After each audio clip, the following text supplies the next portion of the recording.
What's up, guys? It's Ryan here with Eastcoastathletics, and welcome to Track Talk Thursday. This is number 7.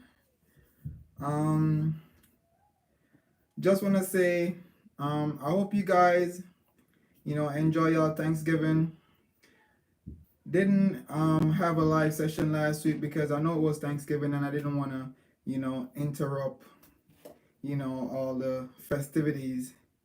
I know a lot of people was, enjoying their turkey and ham and, for the vegetarians, I know they were getting in some nice veggie and maybe some fish or something like that. So I didn't really want to interrupt anybody's, festivity. So I didn't bother. I was thinking about, doing the live stream a little bit later, but then I was thinking maybe you guys are gonna go, Black Friday shopping, so it wouldn't even make sense to do it after that either. So I was like, you know what, let me just call it a week and just get back to it this week. So I hope you guys enjoy your holiday, and everything went well with you guys. Yep. Blessings, blessings, blessings. Yeah, I hope you guys enjoy your holiday last week. I had a good time, eat a lot of food. For me, I had fun because um, Thursday was Thanksgiving and Friday was my birthday. So, everything. Bless up, Randy. Everything kind of went hand in hand. I had some good food on Thursday and then more food on Friday because as I said, Friday was my birthday. So that's kind of the reason why I didn't have any live stream last week. But nonetheless, thanks, man. Appreciate it. Nonetheless, we have a lot to talk about, a whole lot. Um, and to kick it off, I just want to let you guys know that the track season, the indoor track season, is about to start tomorrow. The first meet, well, there's going to be multiple first meet if you want to look at it that way. But there will be a meet in Staten Island at Ocean Breeze track, and there will be another meet at the Naval Academy here in Maryland, but I'm not sure I will be attending any of those. I wanted to, but things didn't really go according to plan, so I might not attend. Still thinking about it, but not so sure. But yeah, I'm excited, guys. There's quite a few athletes that I'm, watching, and I'm expecting big things from them. So, I'm excited for the season to start, and I definitely want to bring you guys a lot of good races as well. So, I'm really excited for this upcoming track season, especially indoor, because indoor is where we kind of get a better feel for who to look for outdoor, and then this year is a world indoor year, so that's even better because then there will be a lot of professionals competing indoors. So yeah, this indoor season is gonna be one to really watch and pay a lot of attention to. Next thing I want to talk about, um the races Grand Prix meet. Presently, all right, I'm gonna start. I'm gonna say it like this: whatever meet or organization that Coach Mills is involved in, always excel. Bless up, Mr. White. Whatever meet or organization Coach Mills is involved in, it always excel. And I'm gonna let you guys know that the races Grand Prix meet goes gold or went gold. Went gold meaning it's moved up the ranks in terms of where it sits. It's pretty much one level below the Diamond League meets. And for a meet that I would say is local, is kept in Jamaica, that's a lot of recognition from the IAF. To pretty much the next step is to be a part of the Diamond League meets, and that's great a great achievement for Jamaica, and for the mere fact that they started after the Jamaica Invitational, and to know that they have gotten gold status before or so quickly, you know, that's really great. That's great achievement. And as I said, Coach Mills is the one that's running the show. It's pretty much his meat. So I'm gonna say hats off to him, and I hope IAF eventually included as one of the Diamond League meets, which will bring a lot more recognition to Jamaica and bring a lot more athletes, to the country, competitive athletes in all different events. So that's a really good thing. Yeah, they definitely do. They do. And I'm telling you, like, Coach Mills has done a lot for track and field, Jamaican track and field over the years, and he's the type of guy that don't really he's not gonna be up front. He's like the person behind the scenes doing all the work, so that's pretty much all his work right there. Because as you know, he's the founder of the Racers Track Club, and the meet is pretty much named after his club, which is the Racers Grand Prix meet. So I just want to say congrats to him, and I hope things get better. Um,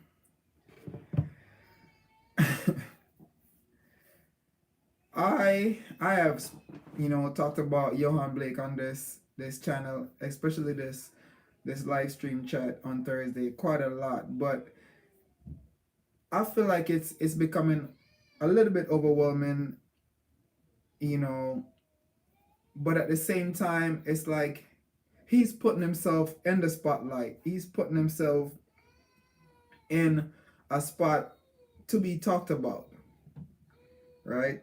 And if you're putting yourself in the hot seat, that's pretty much what it is. It's gonna be a hot seat. So we gonna talk about you. All right. So I was scrolling online, found this article. Jamaican sprinter Johan Blake believe he has suffered from competing in the same era as competitor and athlete Usain Bolt. I, I mean, come on now. You're pretty much, the article is pretty much saying that he thinks that he was born in the wrong era. How how are you born? How are you born in the wrong era? You're the second fastest man ever in the 100 and 200 meter. So how can you say that you were born in the wrong era? I think that statement is just no. That statement don't cut it. You were born in the right era. This is where God wanted you. This is where He put you.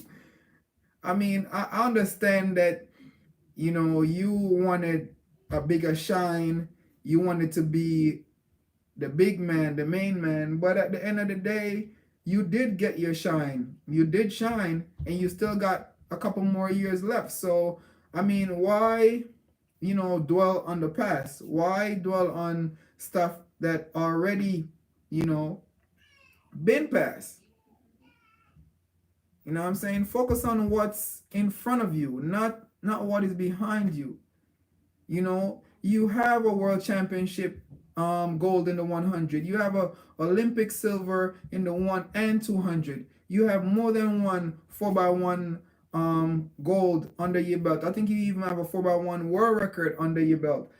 So I mean, what is there to not be super grateful about? Why is it that you think you were, born in the wrong era? I think you know, he just he feels some type of way because he's pretty much not the main man right now. Um, and he wasn't the main man when Usain was competing. And as all athletes do, we always strive to be the best. We don't want to be the runner up or the second place or third place. We we want to be number one. So I understand where all this is coming from, because he want to be number one in the world. He don't want you know to know that, oh, I was competing with Usain Bolt, but he's the big man. Nah, I mean, I feel like he just need to be grateful. Just be grateful. You're the second fastest man ever. Ain't nobody else out there that have done what Johan Blake and Usain Bolt have done. No other athlete on the face of the earth run below 19.30 or 32. Just two athletes, and they're from the same country, and they're from the same training camp, right? So I don't understand what's the big deal. 969, that's something that even to this day nobody has ran that. I think there was only three person who ran that time, and that's Usain Bolt, Johan Blake, and Tyson Gay. That's it. Nobody else. So what is there not to be happy about? What is there not to be grateful about? Maybe he is grateful, but maybe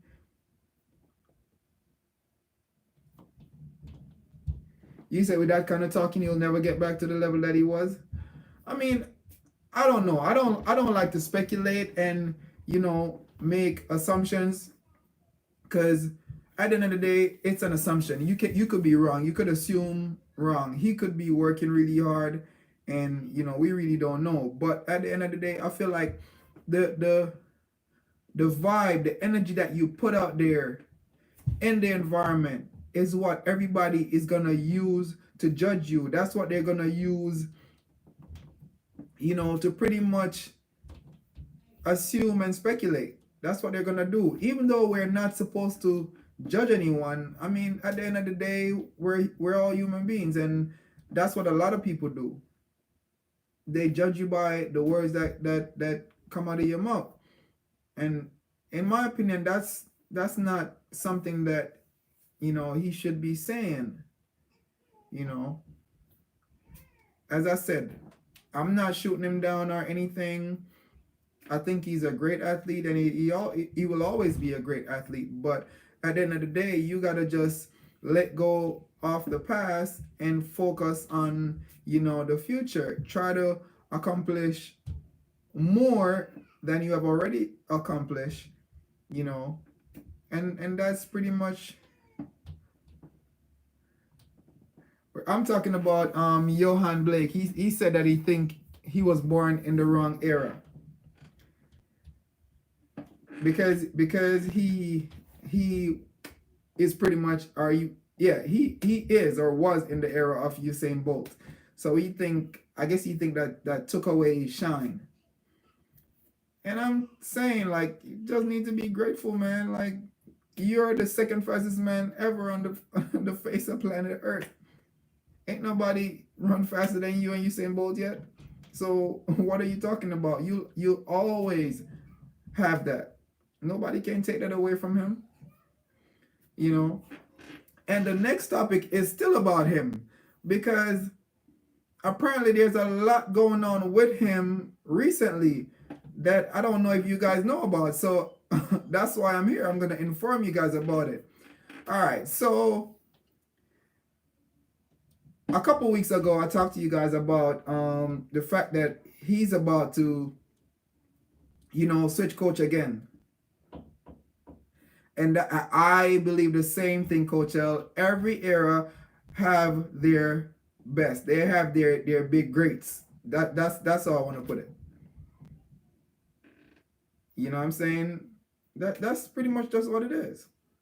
But yeah, a couple weeks ago I talked about him switching coach again. He was with Coach Mills, then he left Coach Mills, and he was training with Coach Dawson, which is one of the assistant coach there at Racers Track Club. Now he's the articles say that he was on the move again, but I guess now he came to a stop, or he settled, or he landed, or I don't know how y'all want to put it, but he is with a coach now, and that coach is not who everybody was speculating and assuming and wanted, because it wasn't Stephen Francis. The person who's coaching him is former 400-meter national champion. I think he was national champion, 400-meter hurdle national champion, maybe once or twice. I'm not 100% sure, but it's somebody that I do know. But he used to he used to run the 400-meter hurdle. I mean, I think Coach Spice Coach Spice would do an excellent job with him. And not even joking, Coach. Like seriously, Coach Spice would get him to run 9.97. All he got to do is just listen, follow the program, and he'd be fine.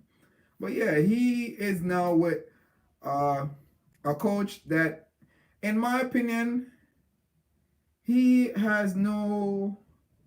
been around Coach Mills for quite some time, so maybe he has learned a lot, but I don't think he has that vast amount of experience as it relates to coaching a sprinter. I know he coached the 4 hurdlers there at races, but he don't coach the sprinters.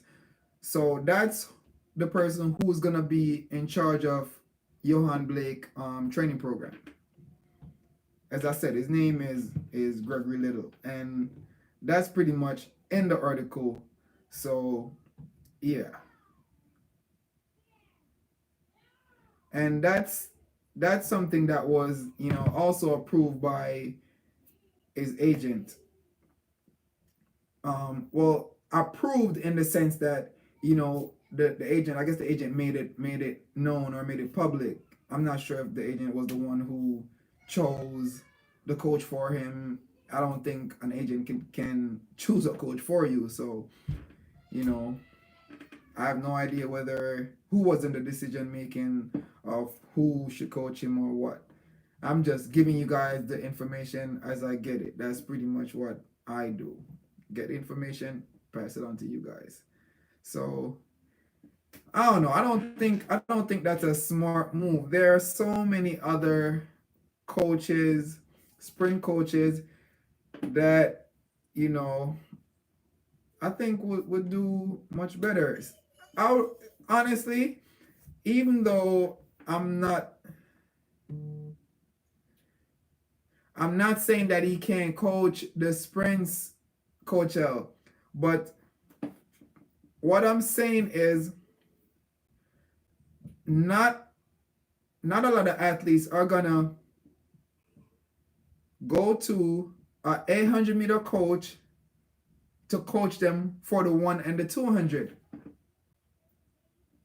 Which athlete is gonna do that? They're not sprint coaches. They specialize in certain events. That's the reason why he was hired at Racers, to coach the 4 hurdles.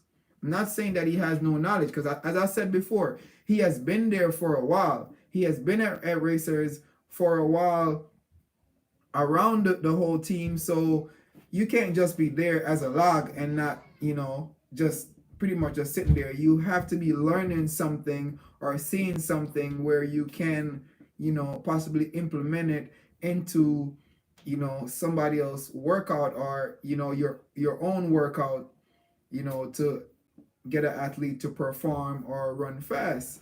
But, you know, he's not really a sprint coach. He's a 4 hurdle coach. And he was a 4 hurdler. So all his experience is in that area.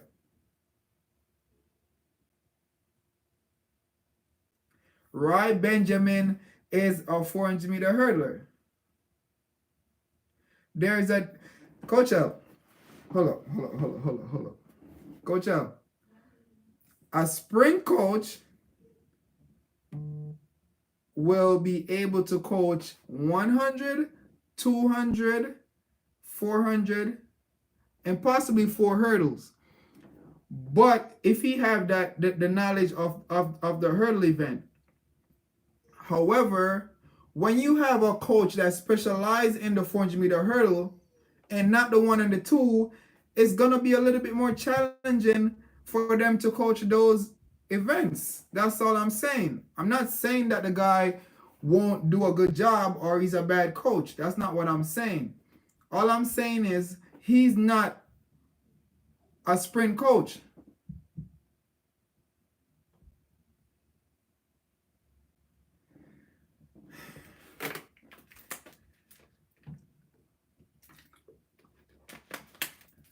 I'm not saying you're wrong, Coach L. I'm not saying that you're wrong. I'm not saying that a sprint coach can't coach quarter milers or quarter hurdles. And I'm not saying that a quarter mile coach can't coach the sprints at all. I'm saying that when you specialize in coaching specific events, that's what you specialize in. Clyde Hart, he's known for coaching quarter milers. That's what he's known for. He coached Sonia Richards. He coached Michael Johnson. He coached Jeremy Warner. He pretty much coached most of the guys who came through Baylor. Quarter mile coach. Baylor is known for the 400 meter. That's what Baylor is known for. So I'm not, and Michael Johnson ran the 2. Which coach has enough experience coaching?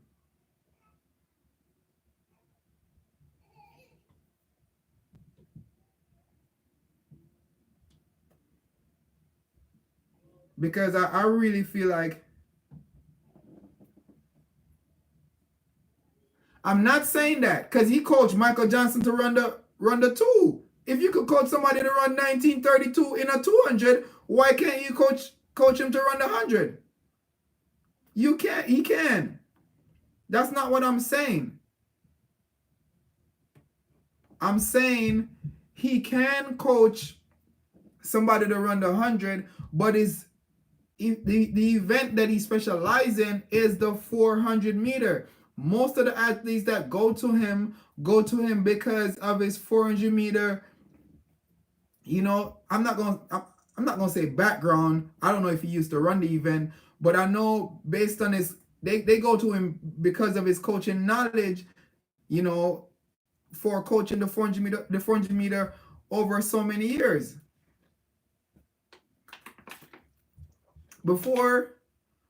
After Sonia Richards Ross, how many athletes ran 48 in the 4 as female? Just recently we saw 2 of them. And before that, it's been quite a while since we saw any 48s. We didn't see any 48s. So all I'm trying to say is you have coaches that pretty much specialize in specific events. They don't just coach 1 through 8 or 1 through the 15. They specialize in certain events.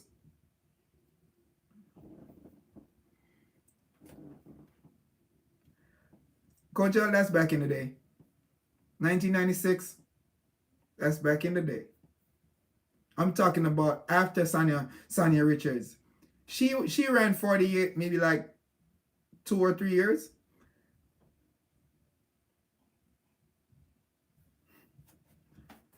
Okay.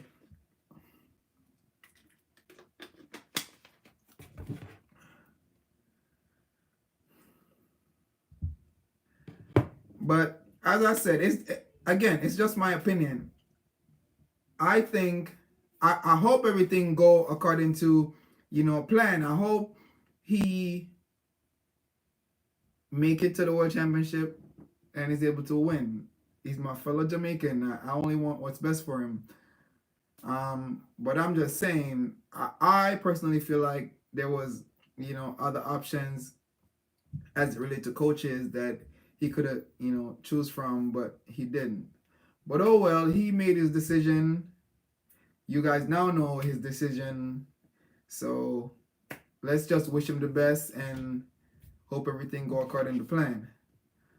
Um, the next topic that I want to talk about, how ironic it is that Jamaicans are everywhere, all over the world. They're over the years, well, since you say, oh Lord. All right, so over the years, right, I've noticed that a lot of the athletes that have been, shining, that has been taking over the world stage, they all have some, form of Jamaican heritage or Jamaican descent, or they have some form of connection to Jamaica, right? They all do. We have, I think Donovan Bailey was one of them.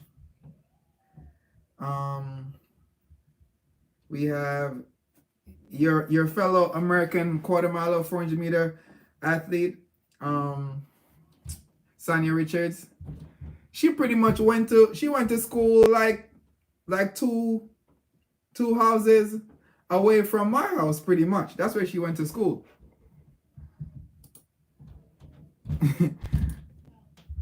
You said we all Africans. Okay, I ain't gonna dispute that. I guess it's the African American thing, but I mean, again, these athletes, either they came to America or to England or Canada or Germany or wherever they at when they were young, start running track, representing that country, and then afterwards we find out, oh, their dad is Jamaican. And that's the case with Asha Smith of Great Britain. Her father is from Jamaica. He used to run. Her mom is not from Jamaica though, but she used to run as well. But how ironic it is that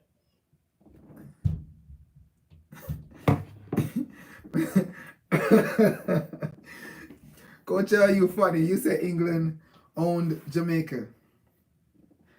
I mean, that was back in the day, Coach. Are we talking about right now? Like, everybody got their freedom now. They could pretty much, do what they want, go where they want. You said, you funny. You said that's how I got here. I'm not gonna dispute all of that, but I'm just saying, Jamaicans are everywhere. I think we're gonna take over. We're gonna take over the world of sports. We are. So technically, Asha Smith is Jamaican. She could have competed for Jamaica if she wanted to, but I mean she didn't.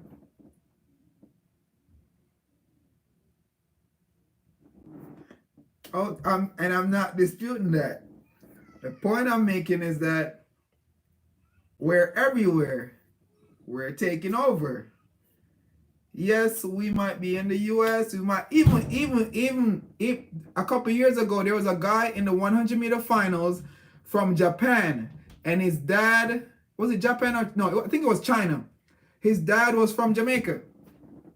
Look at that, all the way in China. All the way in China. So we got a Canada, we got a China, we got a Great Britain, we got a England. Oh, it was Japan? Okay. I know it was one of them too, but I thought it was from China. But I remember. So we're everywhere. We are everywhere. We're pretty much taking over. Soon and very soon, the finals, the 100-meter final is gonna be all Jamaicans. I mean, it's gonna be from different different countries, but technically it's gonna be all Jamaicans.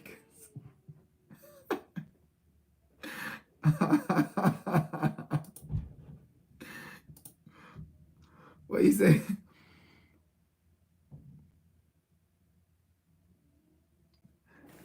Coach L, that's not the point I'm trying to make. I'm not trying to claim athletes. I'm just letting you know that all these athletes that are shining, they have some form of Jamaican connection. They're connected to Jamaica in some way. That's all I'm saying, Coach L. That's all I'm saying. But all right. The next topic.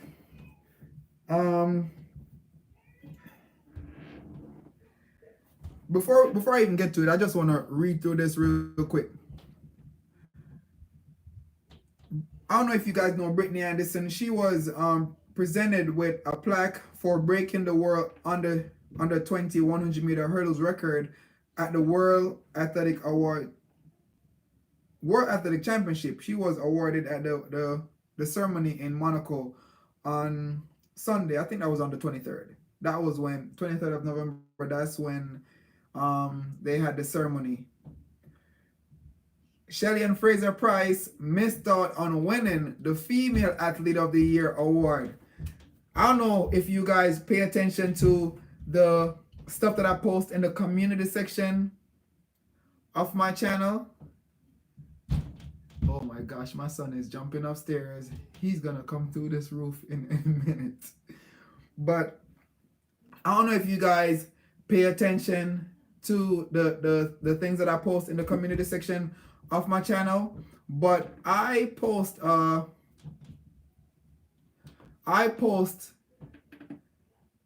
question as it relates to who should be awarded or who should get the Athlete of the Year award for female. And the two people that was up for grabs is Muhammad and Shelly-Ann Fraser. And here's the question, and this is not me making up stuff. This is actually what the stats that they use. They only use 25% of the general public to decide on who should be awarded the Female Athlete of the Year. I think 50% of it is coaches, and another 25% I think is athletes or something like that. But I know it's 50, 25, 25. So my question was, I said, hey guys, it's Rayan here at East Coast Athletics. With such small percentage of the general public being used to decide, who should receive the Female Athlete of the Year award, I want to ask you guys what y'all think about the whole situation. Who do you think should, get that award? Shelly-Ann Fraser or Muhammad? Coach L, I already know where you at. We know where you at, Coach L. It's clear. And a few people have said Muhammad. But based on the votes or the poll that I have up, it says 68% Shelly-Ann Fraser and 32% Muhammad. And this, just to let you guys know, most of the people who watch my channel, they are not Jamaicans, or they are not from Jamaica. So I'm not saying that they can't be biased, but I don't think they have a reason to be biased, because these are people who really understand track and field. But I really would like to hear you guys' opinion on what, why you think Shelly-Ann Fraser should have gotten the award over Muhammad. Yes, Yes, she broke the record. Okay. She's not the only person to break a record out there. So what? Give me something else to go off of, because I don't think that is substantial. Like, I don't think that alone, speaks volume.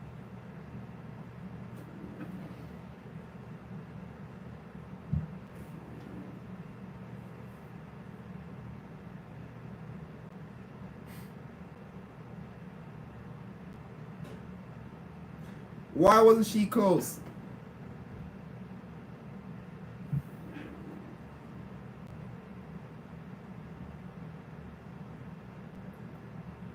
World record. So you're trying to say one world record. Oh, so you say because she broke the world record twice in 1 year, that means she deserved to get that award. I'm trying to say that the manner in which they choose the winner is not fair. That's what I think. I feel like if they're gonna, why just use 25% of the general public? That's my issue. Why just 25%? If you're gonna use 25% coaches, why not use, if you're gonna use 50% coaches or 50% of the IAF, why not 50% of the public?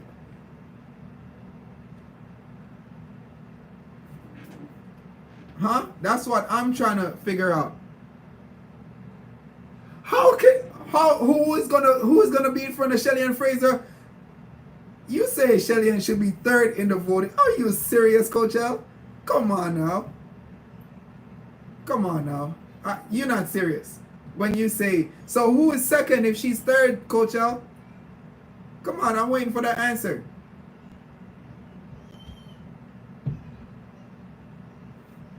Who is second?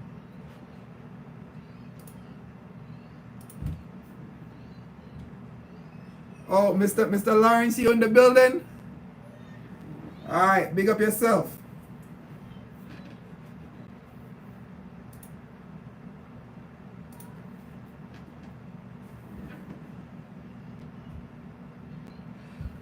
All right, so they gave the male award to Kipchoge for breaking the marathon record, because the marathon record was 2 minute and like 2 hours 1 minute or something like that, and he ran 1 hour 59 minutes.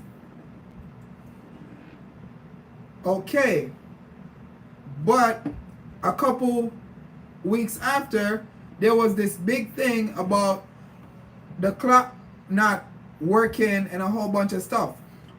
But at the same time, they still gave that award to him. What do you guys have to say about that? It's a lot of stuff that we could discuss and talk about pretty much all night. But in my opinion, I feel like they should have used a bigger percentage of the general public to help decide who should get that award. When it came to Shelly Ann and Muhammad, that's what I think. Again, this is my opinion. Nah, I'm not putting. There's no way I'm gonna put Shelly Ann at number 3. It's not gonna happen. No way I'm gonna put Shelly Ann at number 3. That's not gonna happen. Never will. One world record is I feel like, yes, it's great, but at the end of the day, we're looking at, well, see, I know where y'all going y'all basing this off of. Y'all saying it's an award for the year, not an award for performances, over an extended period of time.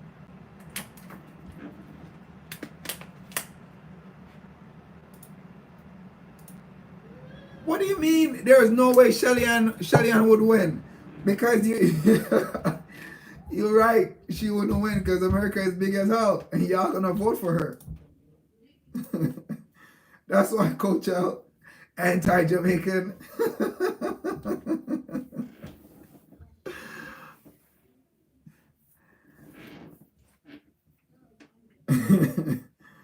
Yeah, she broke the world record, Coach L. You're saying I was in the stadium. You're saying she did it at the I was in the stadium. Hold up. Was it at the USA trials that she broke it the first time? Because if that was the case, I was there. Because I was at the USA trials.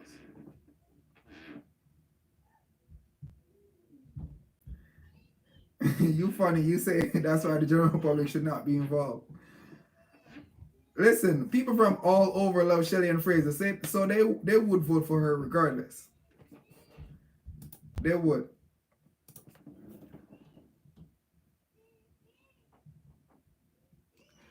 How did I mean? You're saying that NASA did better than Shelly-Ann? Uh, uh, uh, uh, mm, uh, not so much. NASA did really good. I would say great. She did great, but I'm not gonna say she did better than Shelly-Ann. She did something that hasn't been done in a while, but I'm not gonna say she did better than Shelly-Ann. Nope. If she had broken that 400-meter female record, then okay, Mohammed, I could scoot you to the side. Shelly-Ann, I mean, you're gonna have to take, second place or take the back seat for this one, because that's the 400-meter world record that has been there for years. So that's a whole different story. But she didn't break the record. So, I mean, Sanya Richards ran 48 more than once. Nothing, in my opinion, nothing too spectacular there.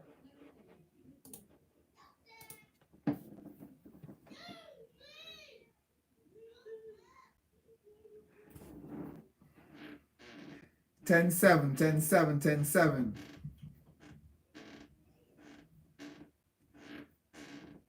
Consistency. That's what I see. Consistency just before she dip in the 10-6, 10-5 region. That's what I see.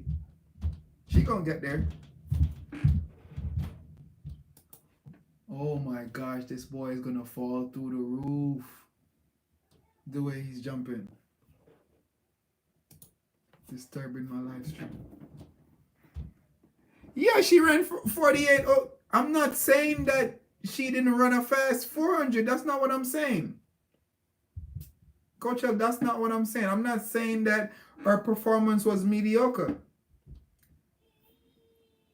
I'm trying to figure out why they used the percentage of the general public that they did, and also what exactly do they use to determine who get the award.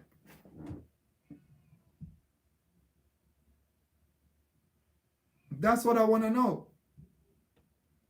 I mean, I'm gonna go with Shelly-Ann regardless of what everybody else is gonna say.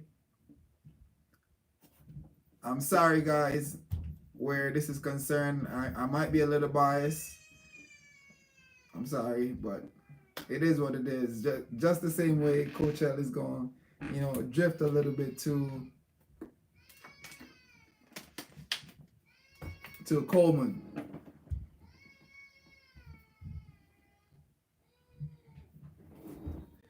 I might have to pull that up. Might have to pull that up, Coach L. I mean, to be honest, it was a good performance by her. That was, a good world record, to pretty much for her to, to break it twice in a year, so I guess I do understand why, but I feel like they need to, involve the public a little bit more. That's just what I think. I understand why they did what they did, but involve the public a little bit more.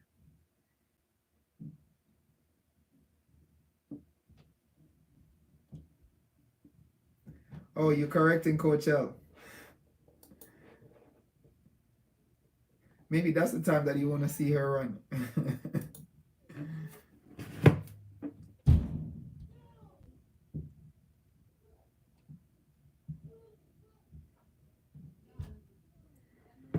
Maybe that's the time you want to see her run, man. But I guess we're gonna see what times are gonna be run in 8 months' time. Seems pretty far, but it's really not. It's gonna be just around the corner.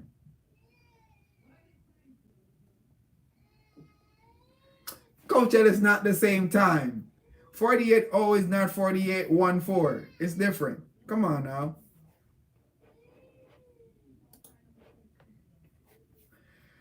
But guys, I think I'm gonna wrap it up right there because Coach L might end up, strangling me for, talking about Muhammad like that, saying that I wanted Shelly-Ann to get the award. You know what I'm saying? But yeah, if you guys like what I'm doing, if you guys enjoy the live stream, I know, Coach L, I know. As I said, if you guys like what I'm doing, if you guys enjoy the live stream, leave a big thumbs up. And Coach L, I do like having you here. You bring a whole different energy to the live stream that, we need to have every Thursday night. So I love having you here. I love having everybody else here as well. So you guys are always welcome to tune in, whenever I have a live stream. Give y'all opinions. Ain't no fussing, on my live stream. It's just all love. We relax, talk about track and field, pretty much just express whatever is on your mind and, just let it flow. It's a place, Track Talk Thursday is pretty much a place where, you just come to kick back and relax and we all talk about track and field as a family. That's pretty much, what this is all about. It's not so much about who is better and who is best and all that. It's just a place where, we just, as track and field fans, we just come here, sit and talk about track and field, enjoy, the whole conversation and share our opinion about, the people who we support and the pretty much the sport that we are a big fan of. So that's pretty much what my channel is about. That's what Track Talk Thursday is about. And I'm going to keep it flowing every Thursday night. Unless it's like a holiday or something, I will have something to talk about. So all you guys got to do is just tune in. And as I said, if you like what I'm doing, leave a big thumbs up. Subscribe to the channel if you haven't already done so. Click the notification bell so you won't miss any video or live streams. And until next time, it's your boy Ryan here, signing out. Peace.